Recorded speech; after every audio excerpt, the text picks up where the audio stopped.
I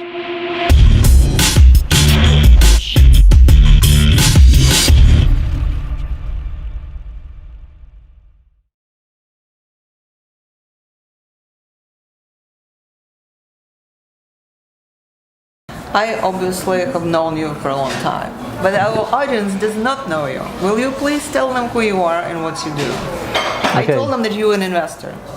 Okay, so my name is Gideon Marks, and I've been in Silicon Valley 19 years. Operational background, took a few Israeli tech companies public on NASDAQ, a few M&A transactions. I've done some investments as an angel in recent years. And in the last 5 years, I've been focused on mentorship, coaching, giving talks around the world to entrepreneurs and beyond. But you still invest, right? Oh yeah, definitely. So our conversation will be about selecting companies. How do you find them? Do you look for them when they come to you?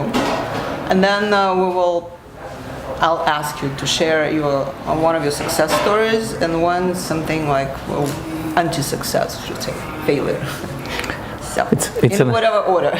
Sure, it's an excellent question. I think we learn from our mistakes more than we learn from our success stories. So I think that most deals in Silicon Valley, the good ones, are usually referred to you. And this is something we always tell entrepreneurs here. You've got to know people who can help you with introductions to potential investors, customers, etc. So I would say that the best startups that I've invested were referred to me. So I think you should spend a lot of time on networking. But when I say networking, it means what can you help other people also? So it's not just one-way street that you get always referral, but you've got to refer good companies to your colleagues and friends. Great stories. Years ago, I invested in a company called Altern Web Systems, which was led by Dominic Orr. Funny enough, I met him when he presented his company at one of the investment bank conferences. This became a great story. I think they were acquired for $6-7 billion by, yes, it was during the heydays of course, but by Nortel. So this was a great outcome for me. Just recently, I actually asked to get my money back on one of my investments because I wasn't too happy with the way the company was led. I didn't feel that I'm getting good communication. Were you a board member? No, I was an investor.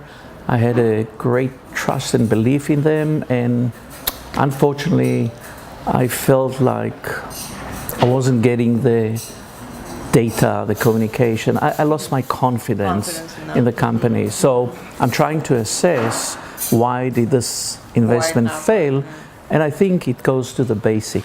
Was it because of the founder, or? It's always about the team. Always about the team. It's always. So I do recommend to people to do a lot of due diligence on the people, their personality, honesty, do they work well as a team, etc. The best companies were always successful because of the team, and the ones that failed because of their team. And when I say team, it's at the top. Right. Have you made any investments in Israel? Because that's what your home is. Well, right?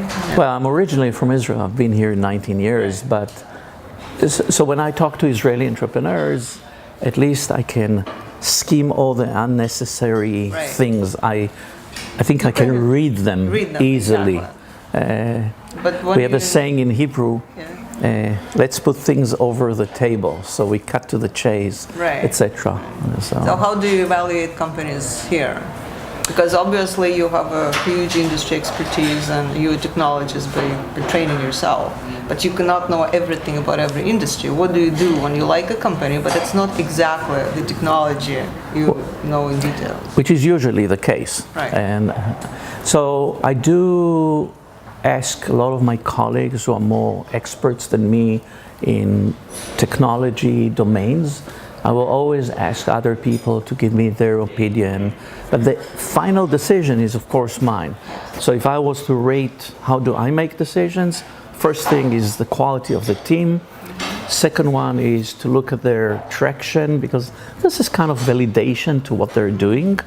And the third thing is the technology component. This is the kind of the order that I work.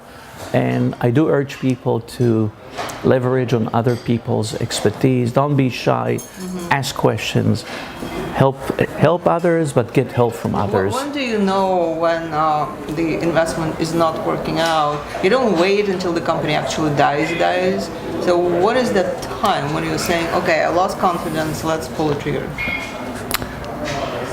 Well, not always you have the ability to pull the trigger, because if you invest, you're stuck there. But I'll give you an example. I made a small investment a few years ago in Uber through the secondary market. Right. When a couple of years ago, when things began to be negative, or the harassment, and I felt that the DNA of the company doesn't work well with me, I was looking for the first opportunity to get out. And the reason was I didn't agree with the values of the company. Something as a person, a father to 3 girls, kind of, and I looked for the first opportunity to get out of the company. Other companies, it's a little bit more complicated to get out. There are ways through the But the point is, don't wait until it's like real. No. Right? Confront problems up front. Don't waste your Be time. an active investor. Always. Always an active investor. Always. Yeah. And be proactive. And be proactive. Well, thank you, Gideon, so much. It's always a pleasure. Thank you.